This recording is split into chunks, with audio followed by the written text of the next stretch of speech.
the OMG hour.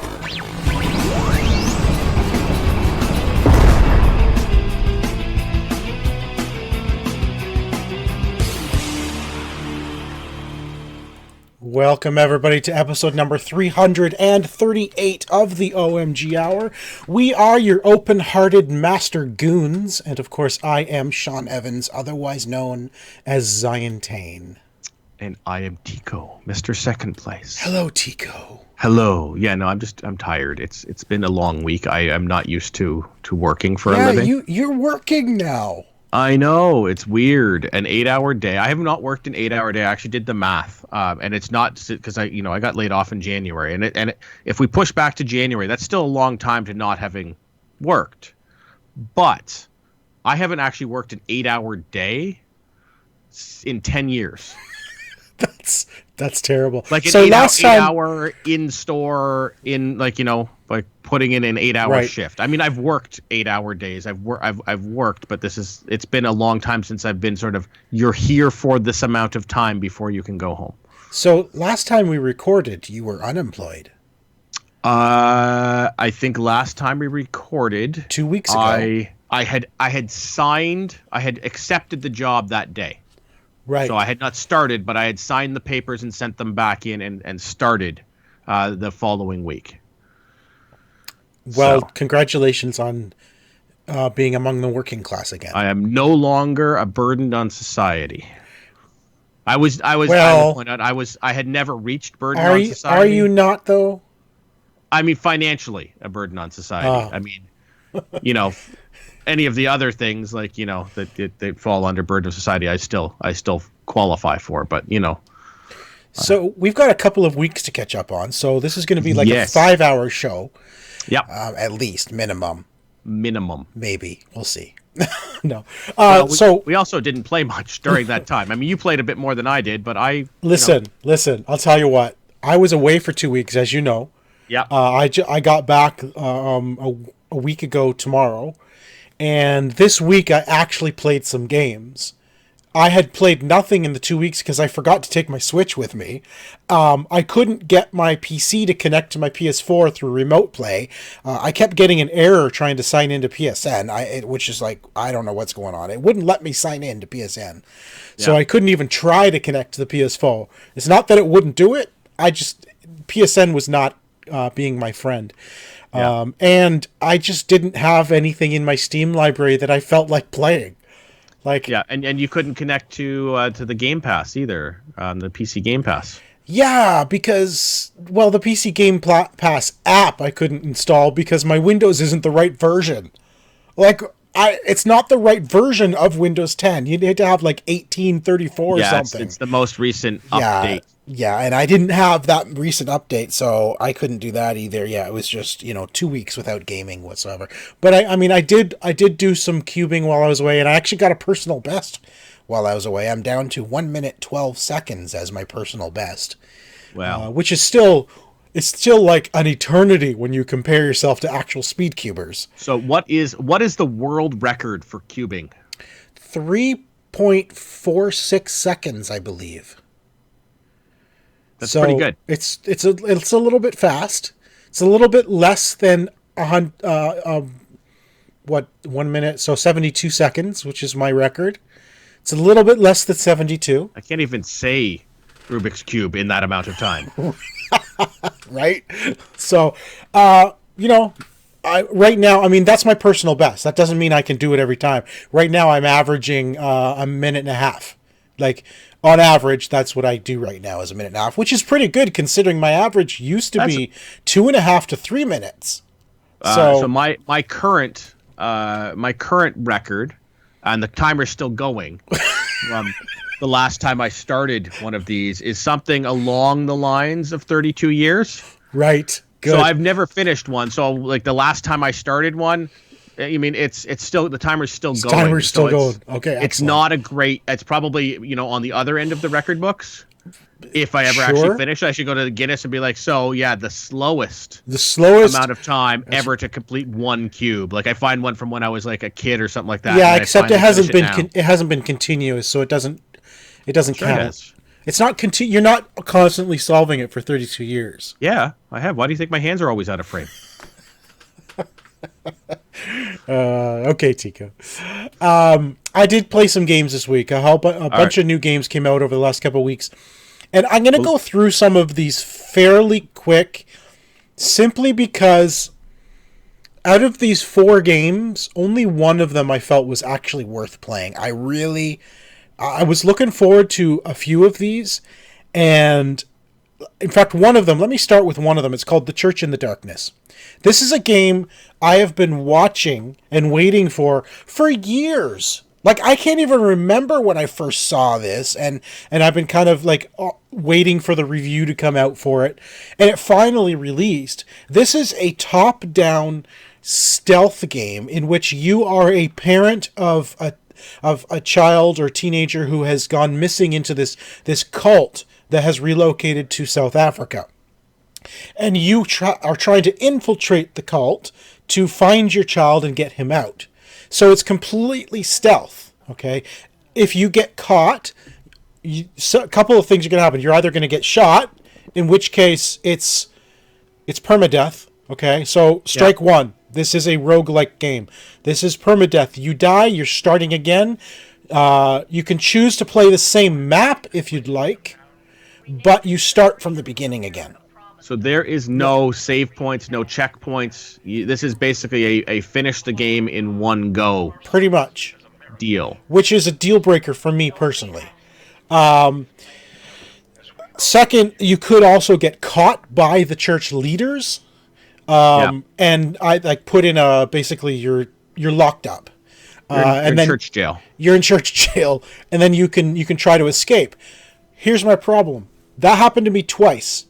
I was put into a cell, and you can break out of the cell, except the guards are so close to you that I had 0 chances of getting away. 0.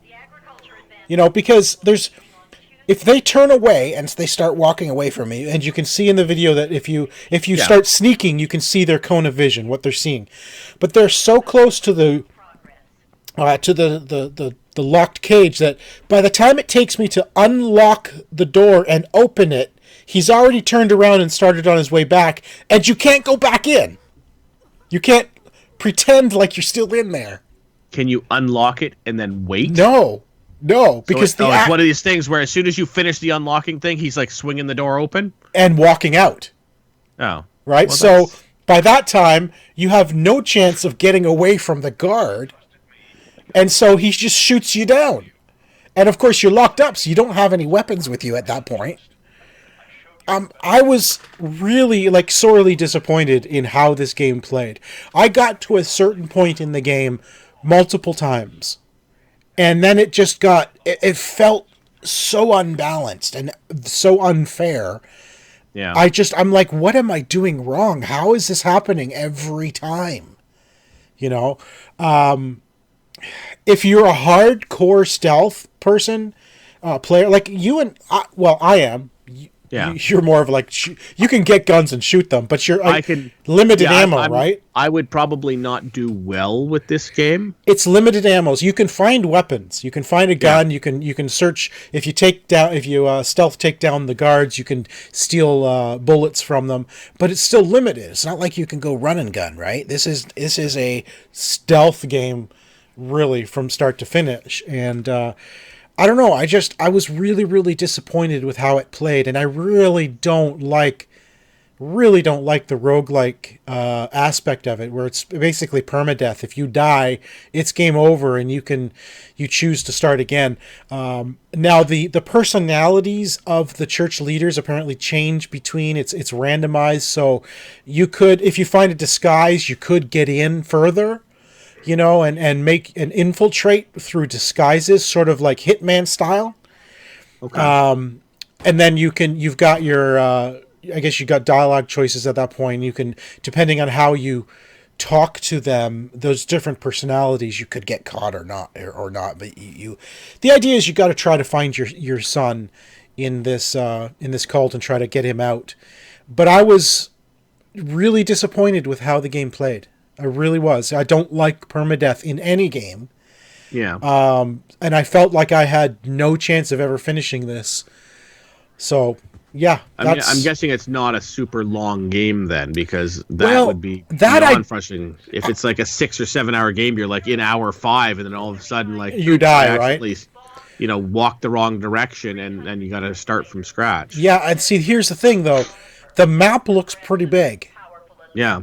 In fact, in the video, in just a couple of seconds here, you're actually going to see the size of the map compared to where you are, and it looks rather large. Wow. You know? Yeah. Insertion versus Teresa. Yeah, and so that's my goal at the point. It's circling sort of where you're being hinted as to where to go to try to find information about Alex, which is your son. But it looks like it's a fairly large map. And I had trouble getting just from the insertion point to this one area. It's like, come on. Anyway, that is The Church in the Darkness. I personally was really disappointed with the game. Style of game. I mean, it looks okay. I mean, I imagine it controls all right. It does. It looks good. It controls well. I love the idea of a stealth game, but I found it very unforgiving. That's the best term for it right there. Yeah. It's an unforgiving game. We've seen this with some stealth games in the future. Was it Way of the... What was that game? The samurai game. Oh, you mean in the past, not in the future? Games in the past? Yeah. I can't remember the name of that game. I know which game you're referring to. It was one we loved when we played at PAX, and then by the time it came out, the difficulty got so... Yeah, it was punishing. Ridiculous. Yeah, I agree. And this is very similar. Okay. The next one I played is Ancestors Legacy. This is the... Oh, the volume on this one is really, really high. Sorry. Oh my gosh, the volume is so high on this game. Is this the monkey one? Or is that something? No, that's the Ancestor Humankind. No. Okay. Ancestor is a Viking game. It is an RTS, real-time strategy, a la like Halo Wars. Okay, I was actually looking at this on the Xbox. It looks interesting. Well, it's an RTS, so I immediately gravitated to it. I'm like, yeah, I love RTSs. I have a big problem with this game. A couple of things. The controls are not easy to use on a gamepad. Yeah. I believe this was a PC game to start with, but I don't think it translated all that well to the console.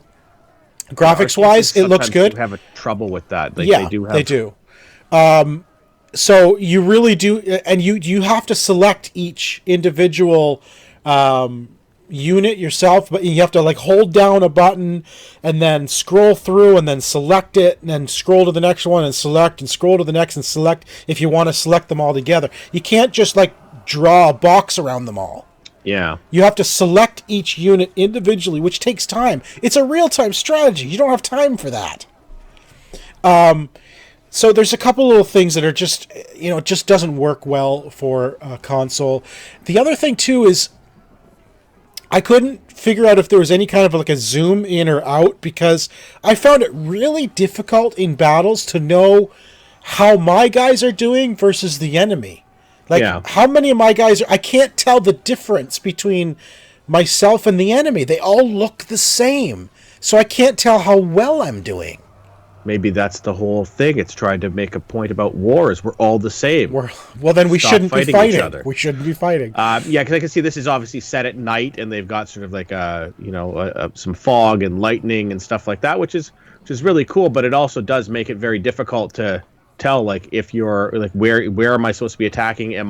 This is just my guys here, or am I attacking other guys? Right. Or what's going on? I oftentimes, with the way the cursor works, is you go to scroll over an enemy grouping and you get an attack icon above each of the individual characters in the enemy rather than the enemy group. So there's oftentimes you'll scroll over, and just as you go to press it, the icon disappears because you moved off of one of the units. Yeah. Right? So now you're searching for like a tiny little individual unit to tell them to attack. Instead I don't know why these guys know. Like, everybody should just go and steal Halo Wars. Yes. Control scheme. If you're making an RTS on console, Just go steal what they used for Halo Wars, because they did it. They did it well. Yes, absolutely, it worked. Another thing is one of the missions in here, they actually tried to do like a stealth mission in an RTS. You had three units, so 3 characters that you had to go through and hide in the tall reeds and wait for guards to move and only attack like 1 guard at a time, because if you happen to catch more than one, you're basically destroyed because it's 3 against all of them. You know, so you had to... wait a minute. A stealth aspect in an RTS? Are you serious? That's not what an RTS is. No. And... So, I don't know, man. Again, disappointment. This is Ancestors Legacy. Just, it's not a good... I mean, it looks good, and if you can get it to work, it plays okay. It's probably one of these ones that you would say, like, go play this on your PC. Go play it on PC. Absolutely. Yeah. It just doesn't translate well to the console. I really don't believe it. But even the concept of trying to do a stealth mission in an RTS is... Okay, it's unique, sure, I'll give you that. But that's not why I'm playing an RTS. Yeah. Right? Yeah, so I don't know. There is a whole campaign with this as well, so you can follow the story through if you want and play through that. And the last one I'm going to give you that I was disappointed with, so, spoiler alert, Subdivision Infinity DX. This is a space shooter, okay, which I am typically a fan of. Yeah. Now, I love the 3D space simulations. I love the dogfighting. Again, the game looks great. The concept is fantastic, save for one thing, in that it is not a fluid story.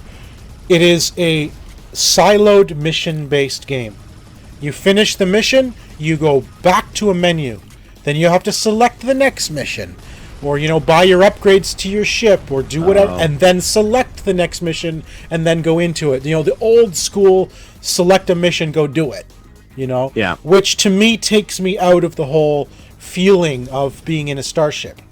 Yeah. Second, the controls are not flight sim controls. So, they've actually got... I think it's left, basically, is just up and down, and forward, and then the right stick is like strafing left, right, up, down. So one controller is basically turning the ship. Think of it. They've built it almost like a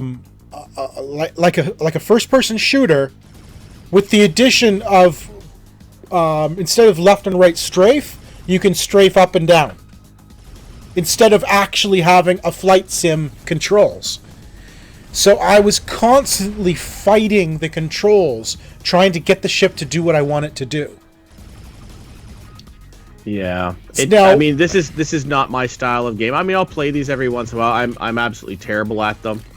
But yeah, if it's got, and that's playing them with proper controls. If this does not have a solid control scheme, I would get bored of this very quick. And that's the problem. I got frustrated and bored, even though I love the look of it. I love the concept. Yeah. I love dogfighting. The problem is, once you get multiple ships around you, you get cannons on these motherships firing at you, and you're trying to get away quickly. And I'm just fighting with the controls, trying to duck the ship underneath cover and sort of maybe around this asteroid. I just can't do it because the controls are not proper flight sim controls, which is desperately needed for this kind of a game. Yeah. So, wondering, did you check to see if there are controller options, like loadouts or anything like that? I actually didn't see if you could swap the controls. That's a good point, which I honestly didn't even think of.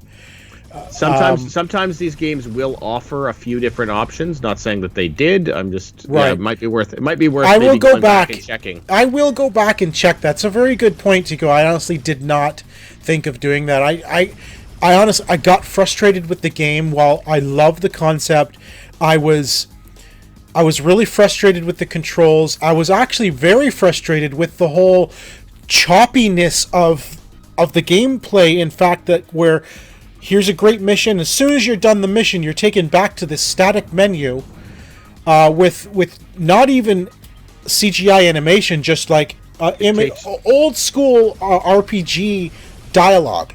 One person on one side of the screen. Pulls you out of the experience right away. Completely pulls you out of the experience. Yeah. So that, Subdivision Infinity DX, I was really not all that impressed with it. Finally, here's the game I loved. The one game out of 4. Okay. 1 out of 4. One out of 4. And this is not the most realistic game. This is like very cartoony, very artistic, very stylized. This is called Gravity Ghost.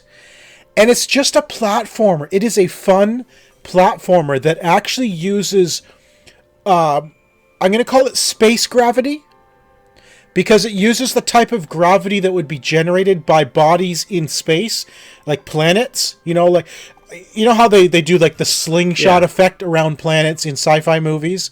Yeah. They use the gravity of the planet to slingshot them around as they come around. That's essentially the idea of this. You're a girl that's floating through space. I believe it's all in a dream world, basically. But you have all these different bodies floating around the screen, and she reacts to the bodies from the body's the body in space gravity. So she'll slingshot around, which could keep her floating around in circles, and you can kind of control where she goes. But she uses the gravity of the planets or the bodies in space to create momentum and where she goes. And if she gets too close to the planet, she'll just land on it. There was a game, like was it like Mario Galaxy or something like that, where you would jump planet to planet? You'd have to there was some game I've played where I don't believe Mario had that on it, but there might have been another game that uses, but I really enjoy this because it's essentially a puzzle. It is a puzzle platformer. There are things on each screen that you want to collect. Yeah. There's flowers. There's spirits of animals that you want to collect. And the interesting thing about this puzzle is that when you find another spirit of an animal, that animal mimics your movement. So if you move left, it moves left. So you have to figure out how to get it to come to you so that you can capture it. Right? Okay. But it's mimicking your movement. So if you jump left, it's going to jump right. I think it's mirroring. So you have to work it in a way that when you do one thing, you can make it come to you because it's going to mirror what you're doing. And then once you've collected the stars and the flowers and the animals on each screen, you get to the planet that has the exit door, and it takes you to the next level. It is a very fascinating puzzle platformer that I really, really enjoyed playing.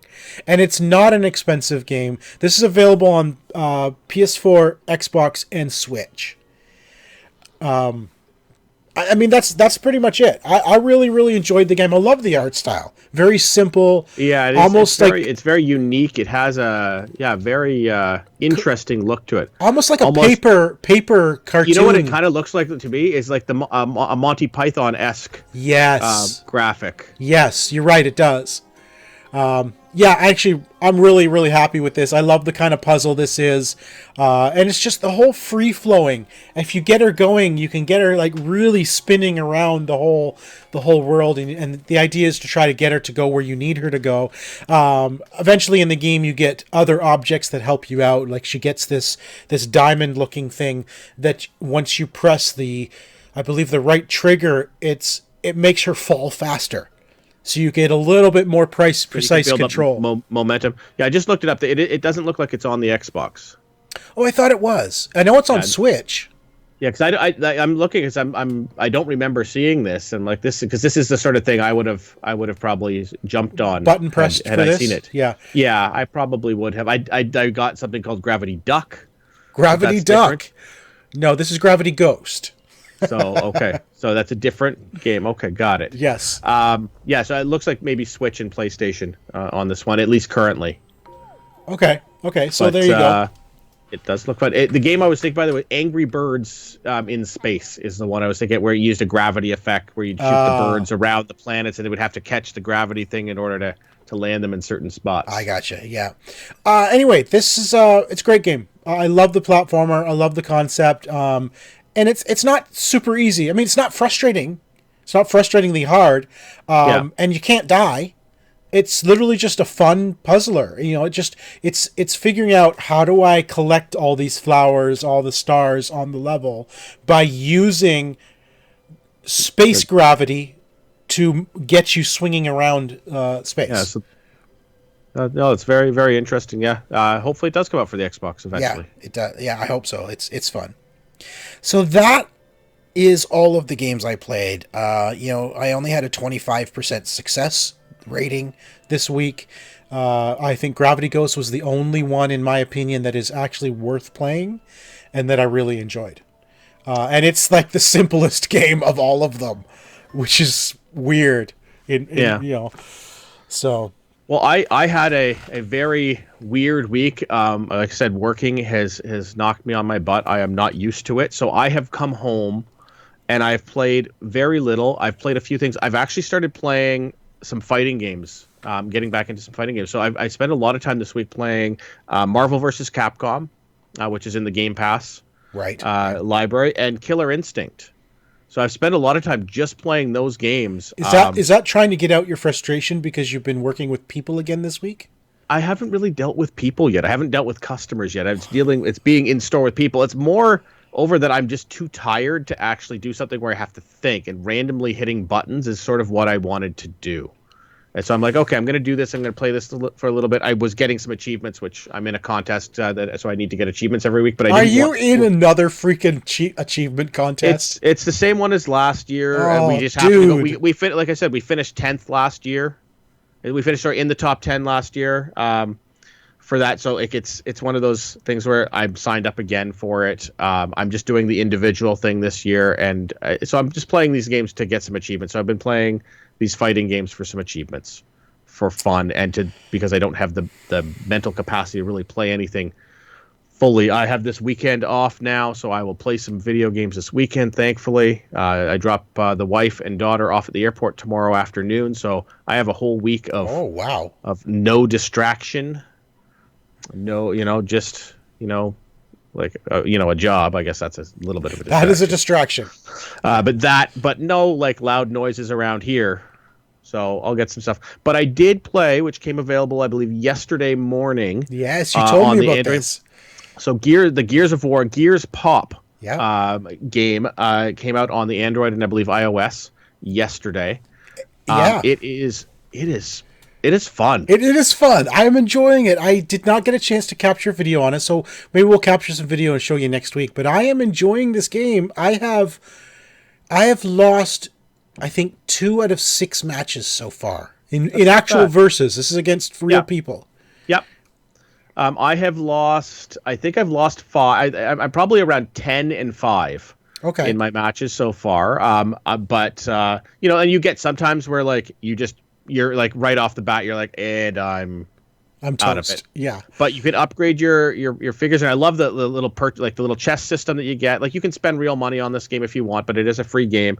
Yeah. But I love the way that you unlock things. It gets you like your pop figure, which you're playing with. Yes. And it in a box.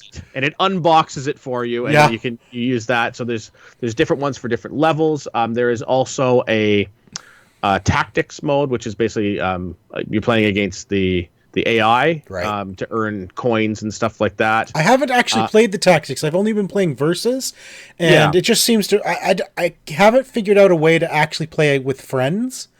We should you can create a clan as well, so you can do that. Yeah, and that's their horde mode version.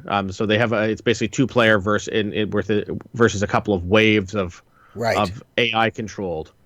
So I've played that. That's unlocked when you hit level 3. Yes. So I'm really enjoying it. It is fun. The nice thing about it too is it is an Android or iOS game with achievements. With achievements, that's right. Because you log in with your Xbox Live account. Yeah. You don't have to, but you know, Yeah. if you want some achievements, and Well, sure, why not? you know, there some of them are a little grindy. They do have a seriously, I think it's called Seriously Pop achievement, which is, you know, which they've had in all of their Gears games. The one that's like play like 10 billion hours or whatever. Yeah. Gears Pop apparently is coming to Xbox.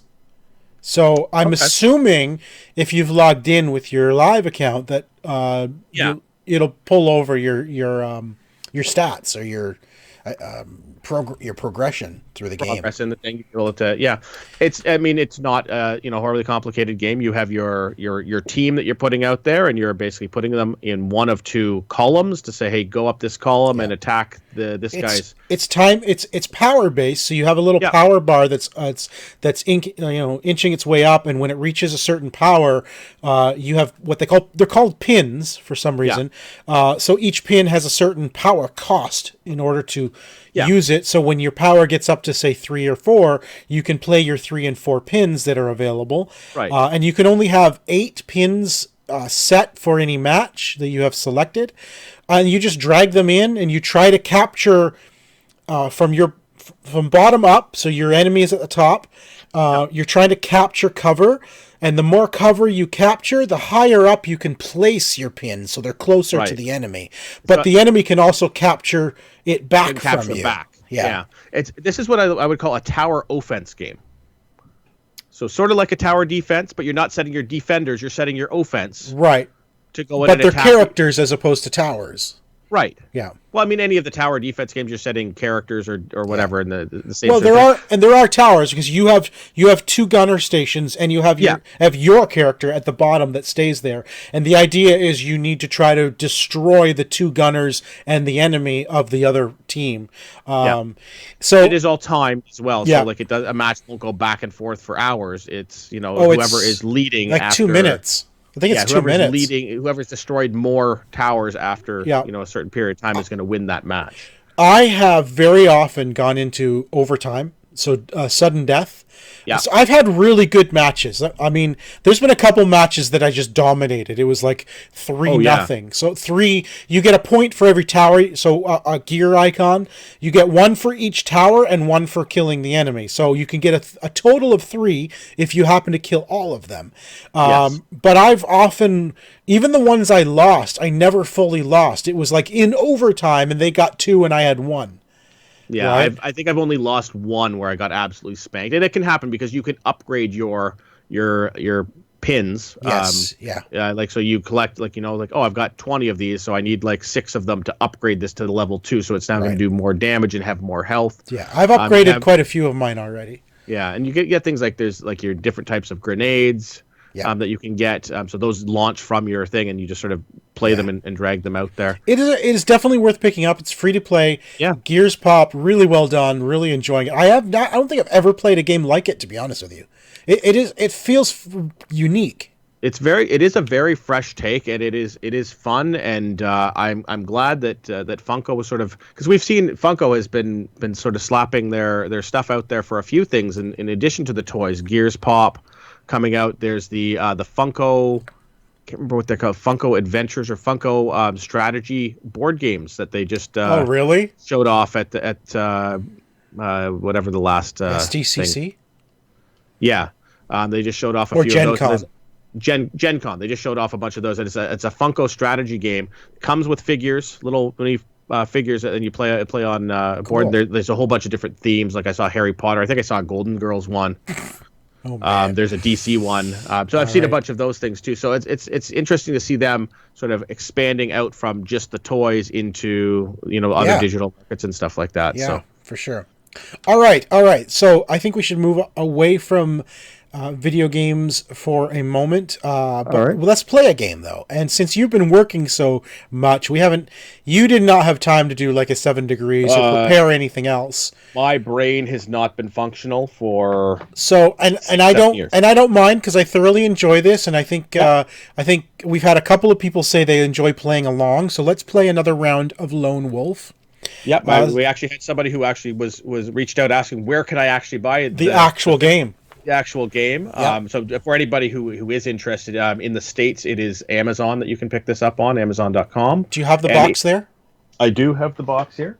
This is the The Game of Wolf. The Game of Wolf. There you go. This is Amazon.com. In the States is the official reseller, and in Canada it is Mastermind Toys that you can buy either online or. Some reason it's exclusive.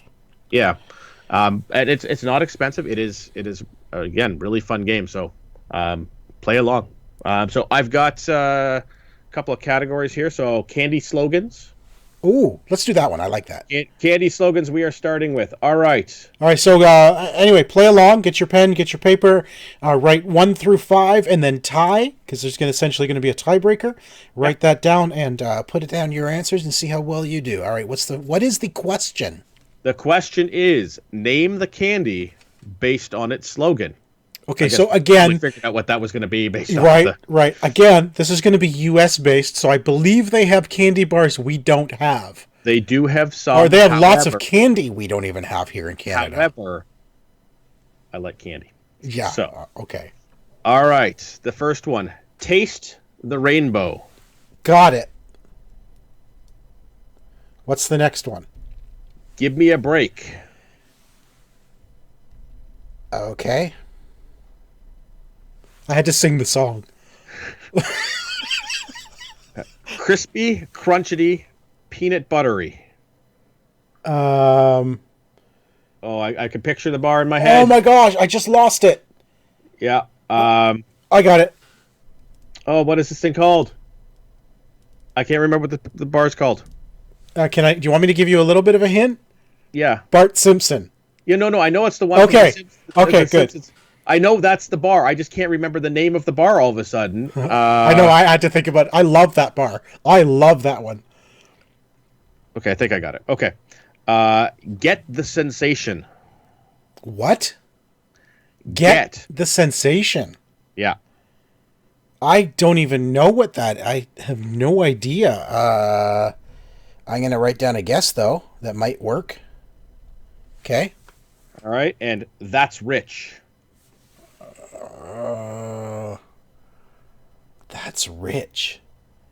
My gosh, I don't even know. Okay, I've got something. I think that might be. I might know what it is, but I have no. I'm writing down a guess for the last one. What's the tiebreaker? The tiebreaker: how many Hershey's Kisses are made per day? How many Hershey's Kisses per day?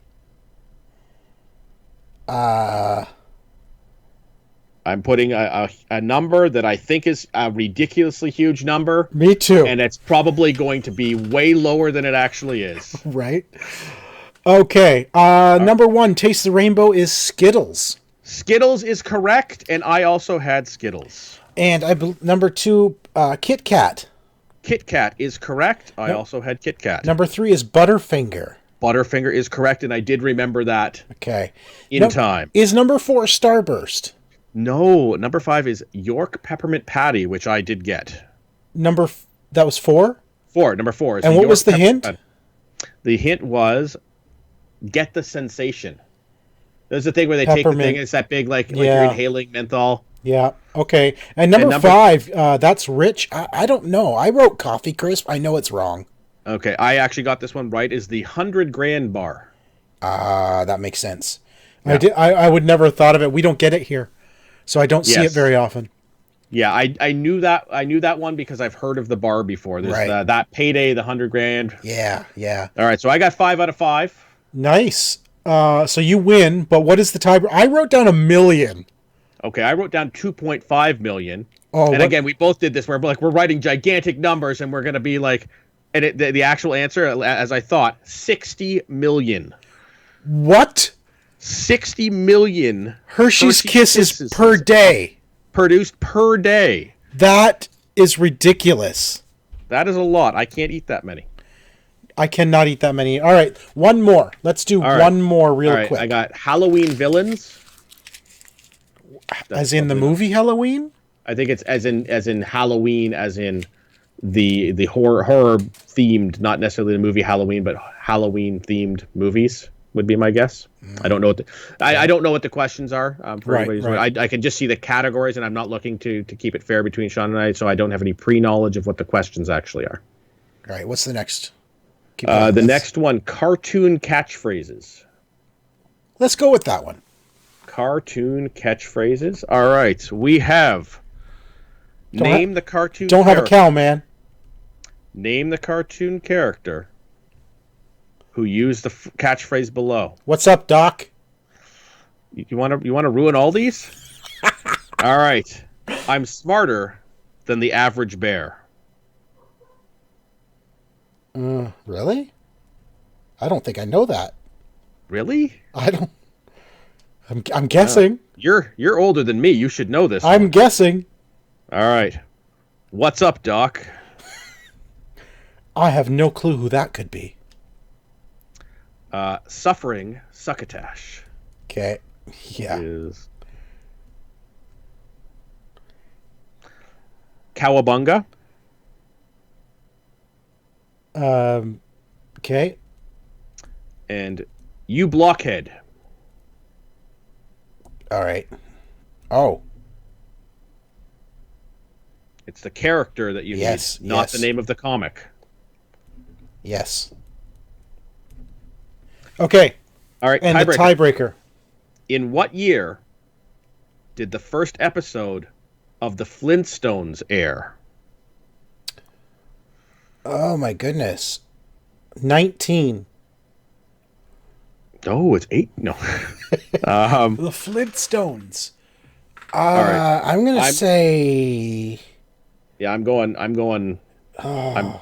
probably going not long. You know what? I'm going to stick with my answer. I'm sticking with what I wrote down. All right. So number 1, is it Yogi Bear? It is Yogi Bear. Oh, I got it. All right. Hey, boo-boo. Number 2 is Bugs Bunny. Bugs Bunny is correct. Number 3 is Sylvester. Correct. Stallone. No. It's Sylvester the Putty Tat. Number 4 is Michelangelo. Correct. And number 5 is Lucy. Lucy is correct. Okay, so did you get them all? I did get them all. All right, so tiebreaker. I put down 1958. So 1958. I put down 1968. And? 1960. I win! You win! I was closest. You were closest. All right, that's 1-1 for each of us today. Excellent. I love that game. That's so much fun. It is fun. It is. Let's talk television then. We've got about 20 minutes to talk some television. So while I was away for 2 straight weeks, I watched the entire 2 seasons of Black Lightning. And you know what? I honestly felt like the first 2 seasons was like the origin story. It really felt that way. They took their time to tell this story. Yeah. Right? And they have really started to, near the end of season, like sort of during season 2, they start introducing more and more actual comic characters. And funny enough, as I look them up, I like to look up the characters I don't know, because I don't know every DC character, obviously. No. But I look up some of the ones that they're very, very quick in this show to actually name them too. Yeah. You know, they're very quick to name them. But I look them up. A lot of the characters they're bringing in are actually from The Outsiders, not actually from Black Lightning. Okay. Which is really interesting. You know, there's a lot of Outsiders characters in Black Lightning. But it took the entire first 2 seasons to actually get, and I'm not going to spoil it because I know you haven't seen it. No, not yet. It actually took the entire 2 seasons to get one of the characters to where they were in season, at the, like, sort of to that point where they're now a hero. 2 seasons. Almost felt, like I said, that's why the whole thing as a whole, and it's the same villain throughout the whole 2 seasons. It really felt like those 32 episodes was one season. That was one story from beginning to end. And now in season 3, it feels like they've gotten to that point where they can kind of kick off a whole new story. Right, but it's well done. It is actually really well done. I did enjoy it. I don't think it's as good as the core Arrowverse shows. I don't feel as excited to watch the next episode as I am all the others. You know what I mean? Yeah. But it's still worth watching. I still think it's well done, but it is a very different show. And I still stand by my statement from a couple weeks ago where I feel like Batwoman is going to be kind of like Black Lightning, a little darker, a little more street-like, a little more edgy. You know, Arrow has been that way. I honestly think Batwoman is going to take on the Arrow vibe. The more serious, darker, you know, less goofiness. There's no goofy sidekick. Yeah, exactly. You know, so yeah, I mean, if you're a fan of the CW shows, I mean, it's not critical you watch Black Lightning because it's not part of the Arrowverse, although he is going to be in the crossover. Yeah, but I believe only because it's going to be multiple Earths. I honestly, from what I've been reading, it does not feel to me anymore that it's going to be on... I don't know. I don't think he's going to be part of the Arrowverse coming out of Crisis. The tone is a little off for it to be maybe like part of that. The big thing is all of the other Arrowverse shows are filmed in Vancouver. Black Lightning is filmed in Atlanta, which is a big reason why it's never been part of the Arrowverse, because it's way too hard to do crossovers that way. Yeah. Right? When everything's filmed in Vancouver, it's so easy to bring Supergirl onto the set. You walk across the parking lot. Yeah. And it's like, hey, Studio 4, Studio 5. Exactly. Great, you know, come on, Grant, come on over to this studio. You're on Supergirl this week. Like, big deal. Whereas you can't bring Lightning because you got to fly the crew to Vancouver. Yeah. You know, I was interested here. They did. Stephen Amell announced his next project as well, which kind of seems a little bit interesting. He's going to be starring in an 8-episode series called Heels. I think it was called Heels? Which is Heels, which is a wrestling term. It's a wrestling based show where he's going to play one of the main character. He's actually done some. Bless you. He's actually done some wrestling before as well.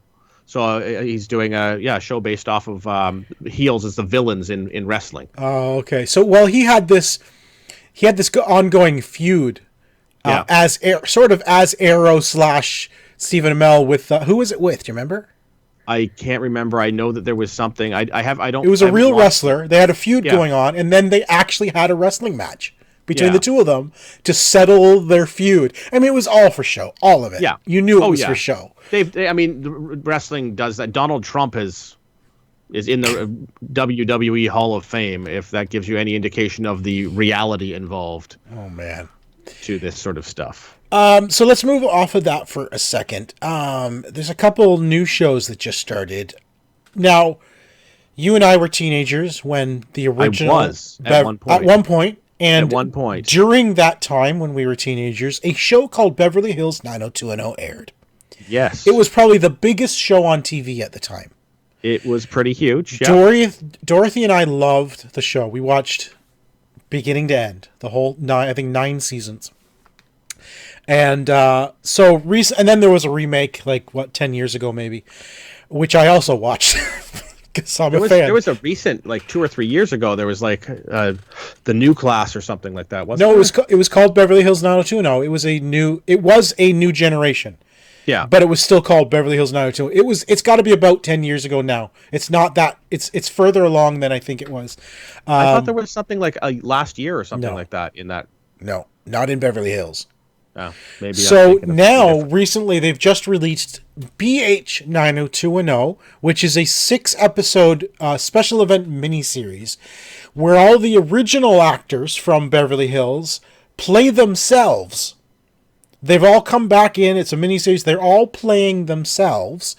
And it's about them getting back together to reboot Beverly Hills 90210. So it's really, really fascinating to watch Jason Priestley as Jason Priestley, not as Brendan Walsh. Yeah. Or Brandon Walsh. And Jenny Garth playing herself, not Kelly Taylor, and Shannon Doherty. And they're playing sort of fictional versions of themselves, but it is actually a really fun show. As a fan of Beverly Hills back in the day, yeah, It is absolutely worth watching. It is really well done. It is funny.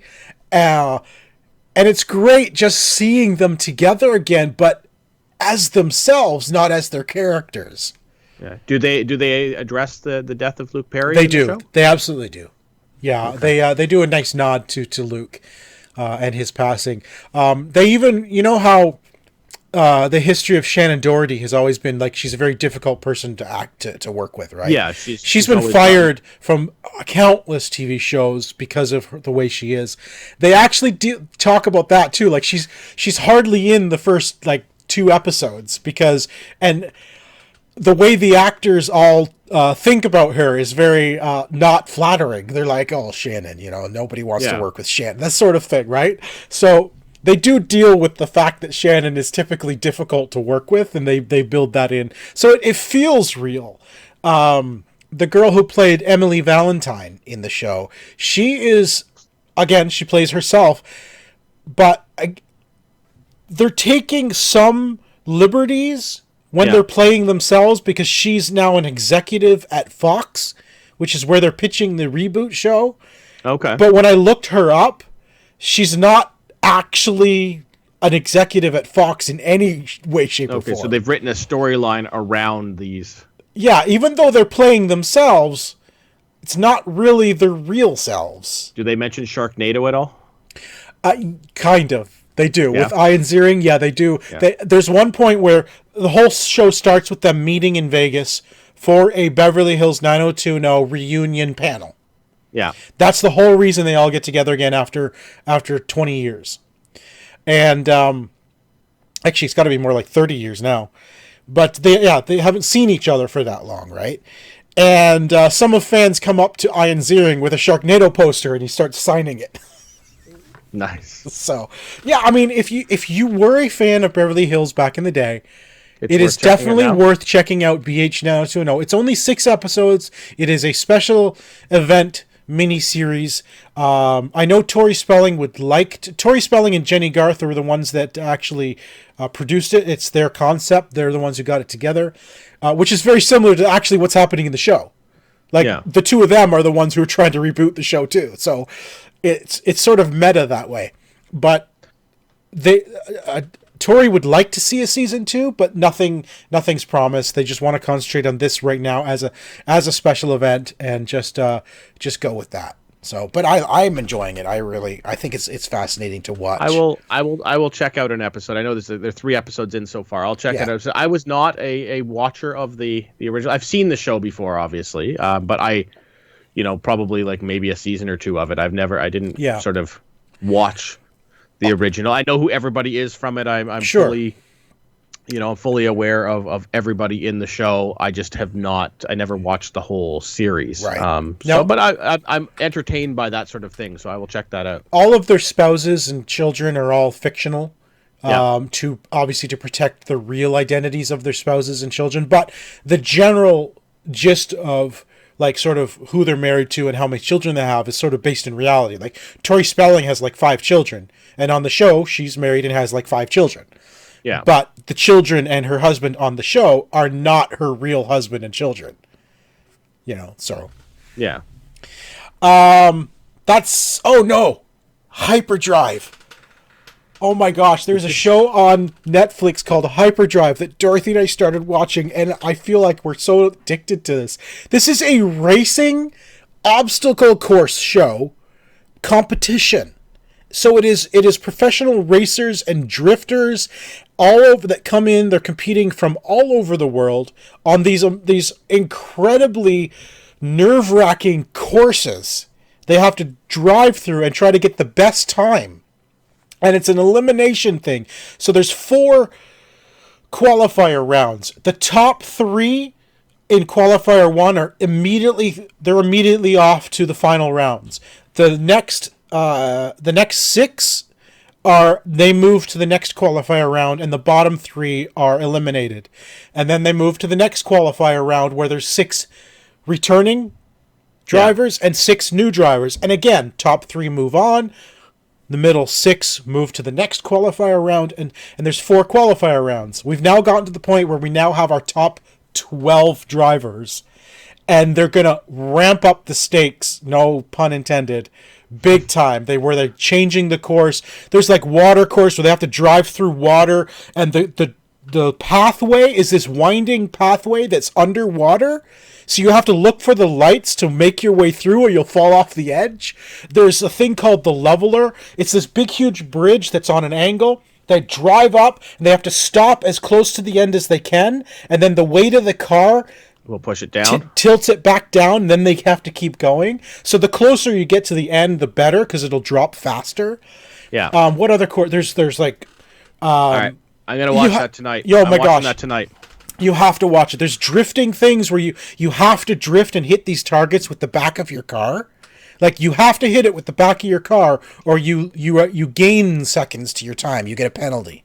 Yeah. It's called Hyperdrive, and it is intense, and it's so much fun to watch. I know it popped up as a recommended for you on Netflix for us the other day, so I will check that out. Oh my gosh, it's so good. Talk about your thing real quick. We got 5 minutes left. I started watching a show. It's just started its second season, so I just started watching the first season of a show called The Terror.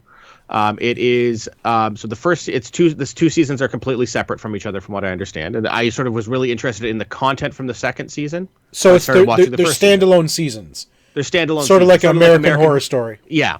So The Terror is the name of a ship in the 1400s of a ship that's trying to find a passage to India, I believe it is. Okay. Or something like that. I can't remember. It is a period piece show. It's a period piece, and so it's these two ships that are charted with doing this, charting a course, and they get stuck in the ice. They can't make it through, so they're basically waiting out the winter. Oh. Stuck on the ice, and it is they end up upsetting a Inuit spirit.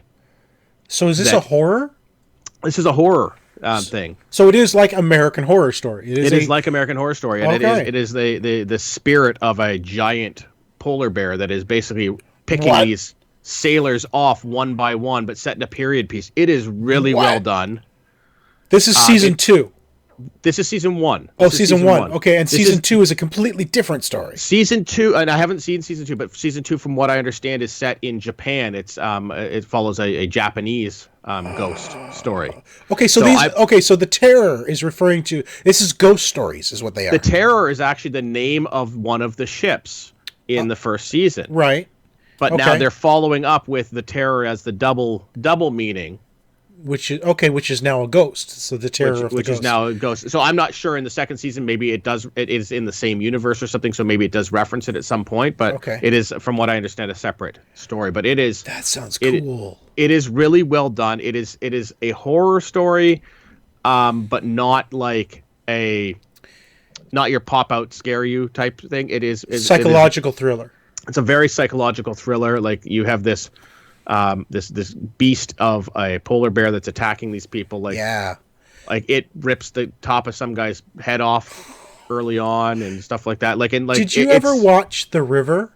I did. I actually really enjoyed. Is it like that, or even scarier? It's creepier. It's not like, I didn't find The River to be very scary, but mainly because they brought in that chick from Paranormal Activity towards the end, and she can't act.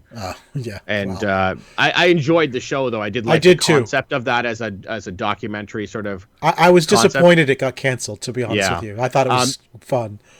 This is the horror is along the same lines. Like, you don't, like, it's not like, oh, there's a ghost and not a ton of stuff is explained as you're going through it. But yeah, so far it's been really, really interesting. I think I'm about 6 episodes in out of 8 or 10. 8 episodes. Okay. Out of 10, wow. I think is. I'm gonna have to check that out. Okay, a couple of news things I really, really want to talk about. I know we're going to go a little bit over, but you know what? We haven't been here for 2 weeks. Listen, we're counting our elapsed time from last week. We're not going to go too much longer, but we are going to go over an hour if you care. So Disney Plus, of course, is coming November 12th, and we just got news here in Canada that we will have access to Disney Plus for day and date, November 12th, for $8.99 a month. Or $90 a year, so save 2 months if you pay for it all at once. It's going to be available. I believe you're going to be able to subscribe through Apple TV. I think is one of the ways. I believe I saw Apple TV, PlayStation, Xbox. I think Nintendo Switch was listed on the things. I'm not sure if it's What? going to be. I'm not. Nah. I believe I saw Nintendo listed. I don't know if it's going to be available. Obviously, it So, launched to on be that, honest but with you, for $9 a month, I'm actually very tempted to subscribe when it comes to yeah. Canada. Well, I mean, eat less if you're doing $90 for 90 the bucks year. for the year. I mean, I'm happy to shell out 90 bucks, Yeah, have it for the subscribe for the year. that's. I It's mean, I cheaper than know, Netflix. I know the content that's it is it's half price. It's half the price of Netflix. I know the content that's coming. I'm very excited for a lot of the content. Yeah. It is worth 90 bucks for all the for the Mandalorian, for WandaVision, People for pay that all the kind of Marvel money. stuff, you know? People pay that kind of money or more for HBO just for Game of Thrones. Exactly. So, knowing everything that we are going to be getting, and still it's still to be announced. I mean, Yes. they are Oh my filling gosh. this. I'm happy. I am, you know what? I will probably very quickly subscribe. I'll subscribe day and date. I'll subscribe November right now. 12th. Right now, I'll do it. Excellent. Done. Can you do it now? And while we're talking about Disney and Marvel, sad news this week. I mean, frustrating news. Yes. So, for those of you who don't know, Sony Pictures owns the rights to Spider-Man and all of its related characters. Apparently over 900 supporting characters to Spider-Man, which I didn't even know. They're all Spider something. I mean, that's I know, but you're talking Spider, Yes. Spider-Man, all the Aunt May, any Gwen of the Spider-Man Stacy. universe. Yeah. The Vulture, the Sinister Everything. Six, like any of those characters from the Spider-Man. They actually, for all intents and purposes, belong to Sony. Yeah. They've got an indefinite licensing agreement with Marvel Comics over the rights to them. Yeah. And as long as they make movies with As long Spider-Man, as they sign their contracts, they send them in on time with their payments, and they continue to use the license as intended.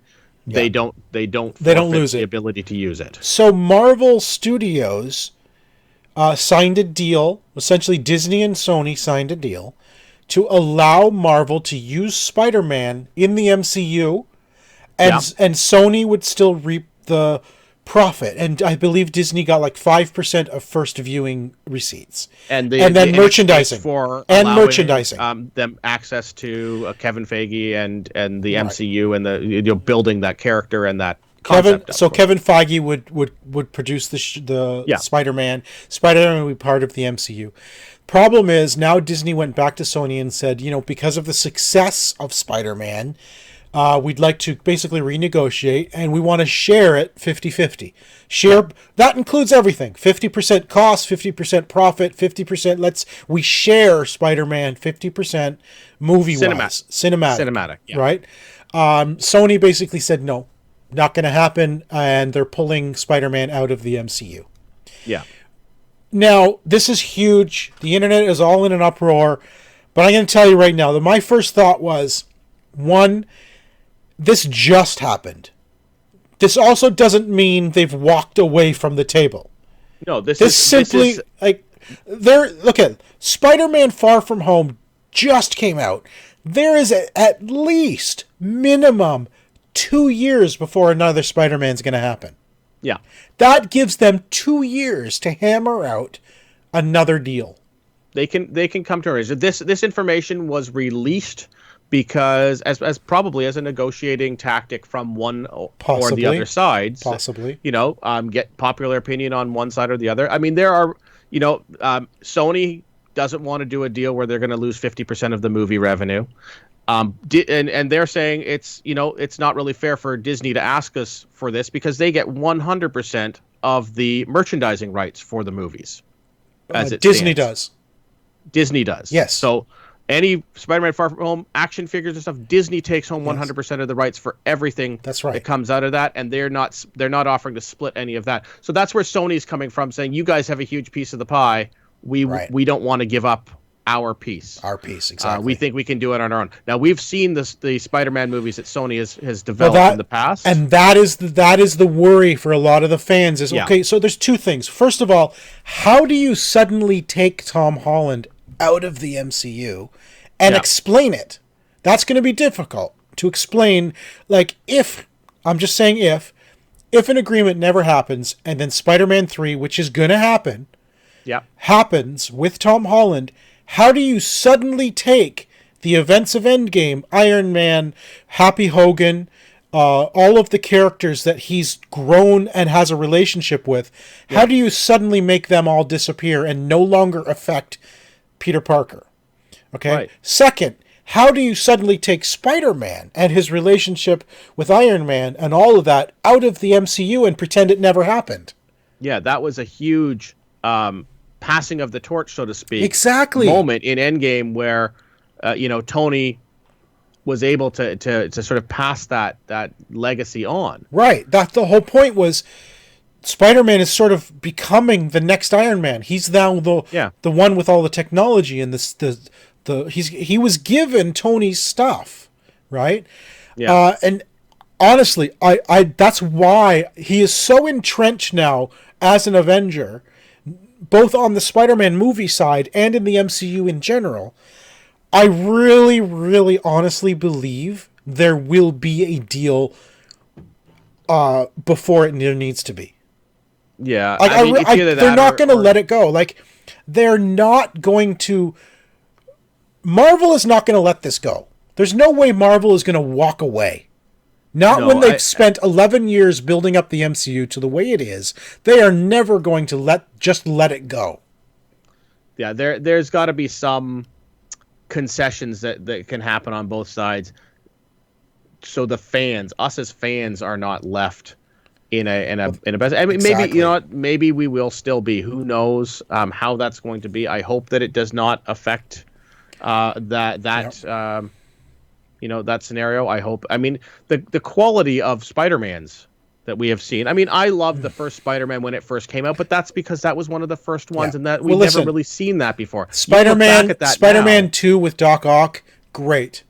Yeah. Everything since, I think the first Amazing Spider-Man was good with Andrew Garfield. Second one, not so good. I don't think that either of them were good. They were passable, but when you compare that to what we have to Tom Holland Spider-Man, to the MCU produced content, it's far and away, it's night and day. A worse product, and that's where I'm sort of frustrated. Like, yes, Marvel has thousands of characters that they can pull. They can start bringing out Squirrel Girl and whatever they want to do. They can do Miss Marvel. They can do Miss Marvel's coming. But they have all of these characters they can pull from and to pull into the thing. It's not like the MCU, like the Avengers needs to have Spider-Man in it. No, for them to succeed. But from a point of continuity, so to speak, of this is a universe you've built for me. Yeah, I need this story told. I need Spider-Man in the MCU. Yeah, from my personal point of view, I want Spider-Man in the MCU. I really do.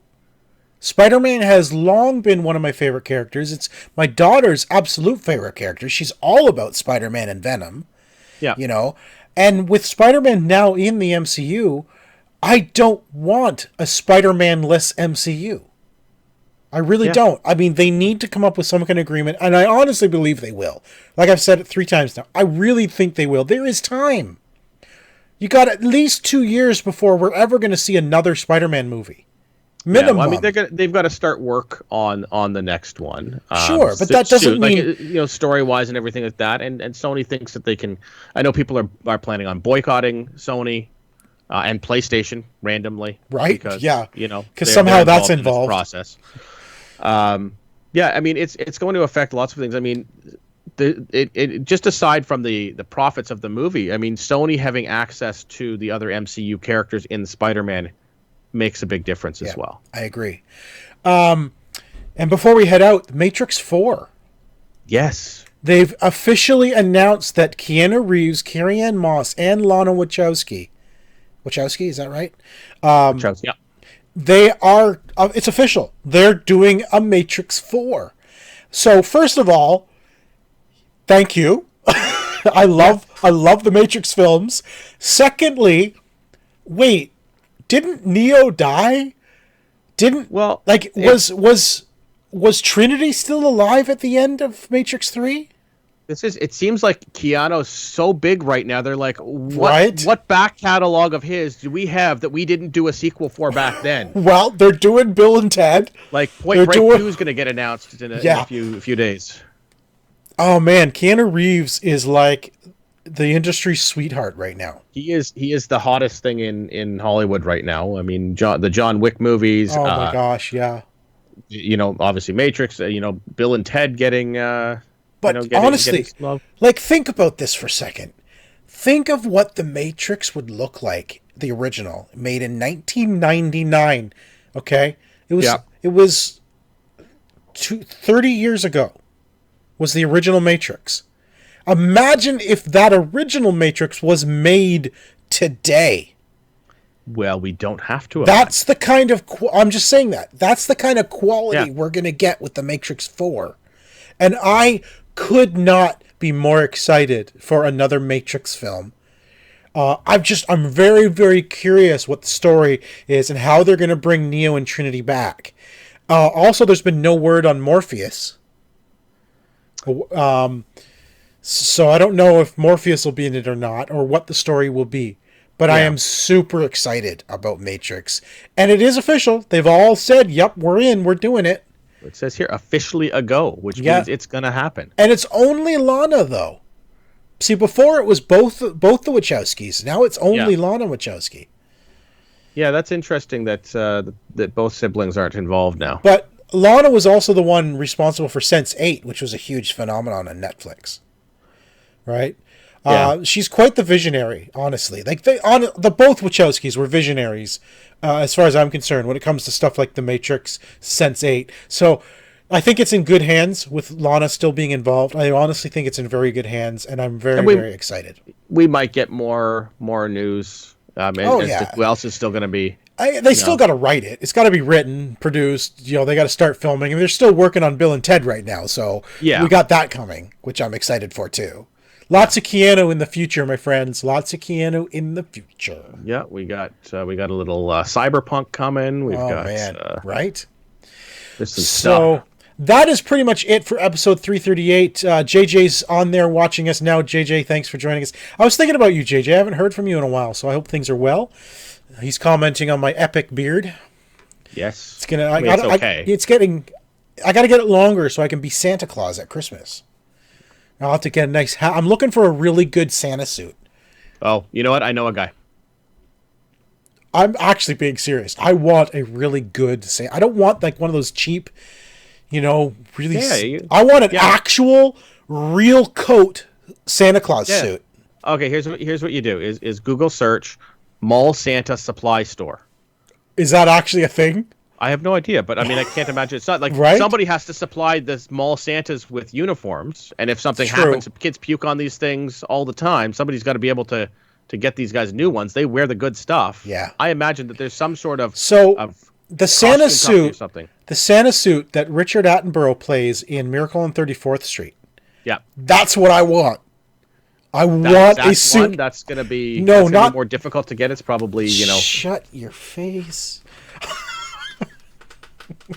I want something like that classic Santa suit. That's what I'm looking for. All right, high quality Santa suits. You can find those on highqualitySantaSuits.com. Shut up. Is that for real? No, that's not for real. Oh my gosh, there is dude. premium Santa suits complete with wig and beard on.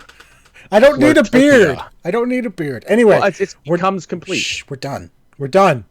We can talk Santa suits off. No one cares about Santa suits. In August? In August. If you're not already checking us out on YouTube, go ahead and check us out at youtube.com/OMG Nexus. Give us a like, subscribe, and comment. Press all the buttons except the thumb down. Give us a thumbs up. And subscribe and click the little bell icon. You'll get notification when we launch a new video or go live. Of course, you can follow me everywhere as Ziantane. That is XiantaYne. I'm not pointing at mine, but you can follow me at Mr. Second Place and follow the show on Twitter at the OMG Hour. That's it, everybody. Thanks for joining us for episode number 338. And thanks to JJ Mahoney for jumping by. We'll be back again next week. Bye, guys.